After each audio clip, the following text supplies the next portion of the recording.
Selamat datang di dunia fauna, di mana kita akan menjelajahi keanekaragaman dan keindahan fauna dari hutan terluas hingga samudera terdalam. Legenda Shio.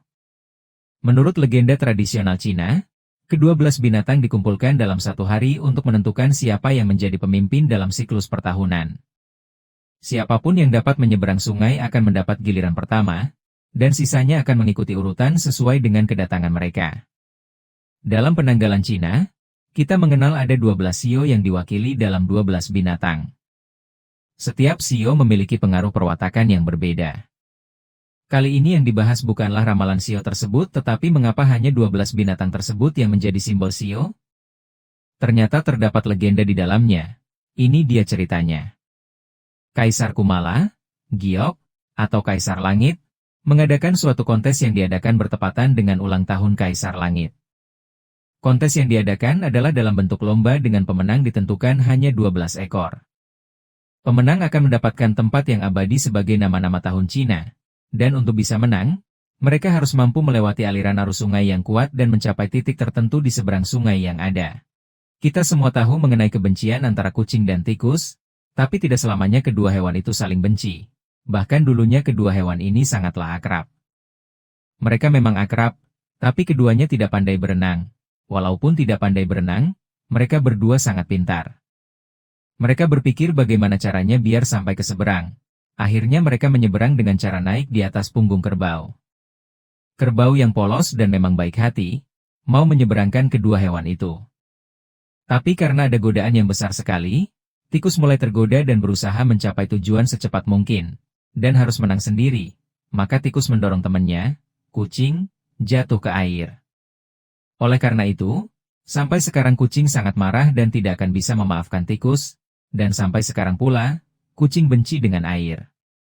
Setelah si kerbau melintasi sungai, tikus melompat dan mencapai seberang sungai sehingga memenangkan tempat pertama di perlombaan Kaisar Langit.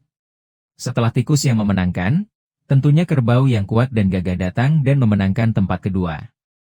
Setelah kerbau, macan datang dan memenangkan tempat ketiga dengan terengah-engah. Macan menerangkan kepada Kaisar Langit bagaimana susahnya ia menyeberangi sungai dengan arus yang terus-terusan mendorongnya. Tapi akhirnya dengan kekuatannya yang luar biasa, macan dapat mencapai seberang sungai dan memenangkan posisi ketiga dalam urutan bintang. Tiba-tiba dari kejauhan terdengar suara dan muncullah kelinci. Kelinci menjelaskan bagaimana dia dapat menyeberangi sungai dengan melompat dari satu ke batu. Di tengah sungai, ia jatuh dan hampir gagal untuk menyelesaikan lomba, tapi ia berhasil berpegangan pada kayu yang akhirnya membantu dia mencapai seberang sungai. Untuk itu kelinci dinobatkan sebagai rasi keempat dari 12 rasi. Di tempat kelima, naga yang penuh kekuatan datang, terbang di langit dan menyemburkan api. Kaisar Langit sangat terpana. Bagaimana mungkin naga yang bisa terbang malah harus sampai di tempat kelima? Naga menjelaskan bahwa di tengah lomba dia tertahan, karena ia membantu menurunkan hujan.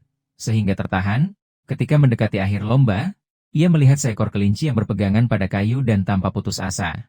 Oleh karena itu ia membantu dengan mendorong sang kelinci ke tepian sungai dengan hembusan napasnya.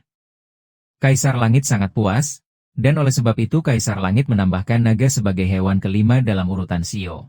Mendadak seekor kuda datang dengan berderap kencang, dengan seekor ular melilit kakinya. Tampaknya kuda yang takut kepada ular harus mundur sejenak. Sehingga ular mendapat tempat ke-6 dan kuda berada di tempat ke-7 dalam urutan shio. Tidak lama kemudian, kambing, monyet dan ayam pun berhasil mendarat di seberang sungai. Ketiga hewan tersebut saling tolong sehingga dapat mencapai sisi sungai. Ayam melihat adanya rakit, dan mengajak kambing dan monyet untuk menyeberang bersama. Kambing dan monyet membantu mendayung sehingga rakit yang ada mencapai tepian.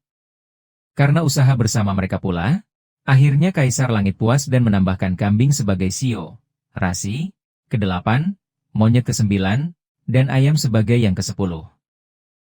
Hewan ke-11 adalah anjing. Walaupun anjing adalah perenang terbaik dari ke-12 hewan lainnya, dia merasa sangat butuh mandi, karena perjalanan yang panjang, dan air yang mengalir di sungai itu sangat bening dan membuatnya merasa tergoda. Karena itulah, dia hampir gagal.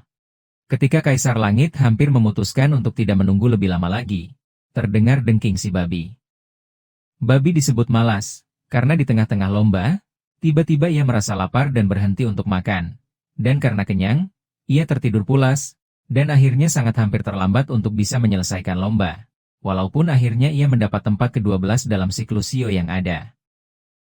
Dalam astrologi Tiongkok, 12 Shio, hewan, mewakili tahun dalam siklus 12 tahun, dan masing-masing memiliki karakteristik dan makna tersendiri yang dipercaya memengaruhi kepribadian seseorang. Berikut adalah 12 Shio dan arti umumnya. Tikus, Shu cerdas, cepat tanggap, dan pandai memanfaatkan peluang. Kerbau, Niu kuat, tekun, dan stabil.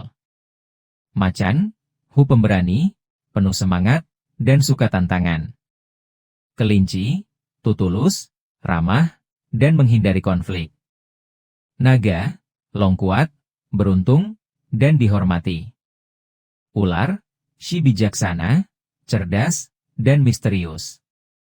Kuda, Emma ramah, ceria, dan bersemangat. Kambing, yang tenang, penyayang, dan suka menyendiri. Monyet, Hou cerdas, ceria, dan suka membuat orang tertawa. Ayam, Ji jujur, jeli, dan rajin. Anjing, Go setia, jujur, dan bertanggung jawab. Babi, Ju baik, santun, dan ramah. Dan itulah cerita luar biasa dari kehidupan fauna yang telah kita bagi. Jangan lupa untuk like, komen, dan tentu saja subscribe. Terima kasih telah bergabung dengan kami di dunia ajaib kehidupan fauna.